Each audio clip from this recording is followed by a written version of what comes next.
বিএনপির ভারপ্রাপ্ত চেয়ারম্যান তারেক রহমান বলেছেন, দেশে সংখ্যানুপাতিক নির্বাচনী ব্যবস্থা বিভ্রান্তি সৃষ্টি ও অস্থিতিশীলতার কারণ হয়ে দাঁড়াবে।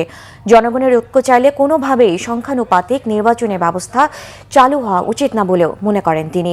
1 বছরেও শহীদদের তালিকা চূড়ান্ত করতে না পারা সবার জন্য ব্যর্থতা হিসেবে পরিগণিত হবে বলেও মন্তব্য করেন তারেক রহমান। আহমেদ সরওয়ারের রিপোর্টে বিস্তারিত। জুলাই আগস্ট গণ অভ্যুত্থানের বর্ষপূর্তিতে মাসব্যাপী কর্মসূচির অংশ হিসেবে পেশাজীবীদের অবদান ও সম্মাননা অনুষ্ঠানের আয়োজন করে বাংলাদেশ সম্মিলিত পেশাজীবী পরিষদ। লন্ডন থেকে অনুষ্ঠানে ভার্চুয়ালি যোগ দেন বিএনপির ভারপ্রাপ্ত চেয়ারম্যান তারেক রহমান। বিগত 16 বছর যাবত অনুষ্ঠানের শুরুতেই উত্তরায় মাইলস্টোন কলেজে বিমান বাহিনীর প্রশিক্ষণ বিমান বিধ্বস্তে হতাহতের ঘটনায় শোক ও সমবেদনা জানানো হয়। অনুষ্ঠান সংক্ষিপ্ত করার নির্দেশ দেন তারেক রহমান। ভারপ্রাপ্ত চেয়ারম্যান মহোদয়ের পরামর্শক্রমে আজকে আমাদের এই প্রোগ্রামটা সংক্ষিপ্ত করা হয়েছে। আমাদের ভলেন্টিয়ার্সরা অলরেডি গিয়েছে, নেতৃবৃন্দ বিভিন্ন জন গিয়েছেন দেখতে এবং কিভাবে সহযোগিতা করা যায়। অনুষ্ঠানে দেয়া বক্তব্যে বিএনপির ভারপ্রাপ্ত চেয়ারম্যান তারেক রহমান বলেন, 1 বছর হয়ে যাচ্ছে, এখনও শহীদদের তালিকা চূড়ান্ত করা যায়নি, অথচ সরকার ব্যস্ত সংস্কার নিয়ে। আর কয়দিন পরই 1 বছর হবে, কিন্তু এই 1 বছরে গণ অভ্যুত্থানে যে শহীদদের একটি তালিকা হতে হবে, সেই তালিকাটি কিন্তু এখনো চূড়ান্ত হয়নি। একজন রাজনৈতিক কর্মী হিসাবে আমার কাছে মনে হয়েছে যে দীর্ঘ 1 বছরেও শহীদদের সংখ্যা চূড়ান্ত বা তালিকা চূড়ান্ত করতে না পারার যে বিষয়টি, ভবিষ্যতের ইতিহাসে এটা হয়তো একটা আমাদের সকলের জন্য একটা চূড়ান্ত ব্যর্থতা হিসেবে একটা চিত্রায়িত হবে বিষয়টি। একটি বিষয় যদি আমরা খেয়াল করি যে গণ অভ্যুত্থানের কৃতিত্বকে কক্ষিগত করার জন্য আমরা অনেককেই দেখি খুব তৎপর, বিভিন্নভাবে তৎপর।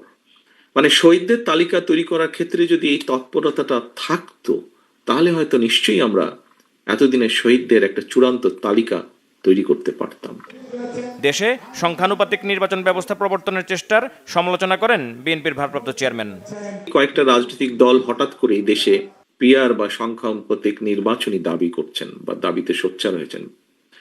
বাংলাদেশে সংখ্যানুপাতিক নির্বাচনী যে ব্যবস্থা প্রবর্তনের অর্থ কিন্তু রাষ্ট্র এবং রাজনীতিতে বিচ্ছিন্নতাবাদ, ফ্যাসিবাদ, চরমপন্থার বিকাশের পথ সুগম করে দেওয়া।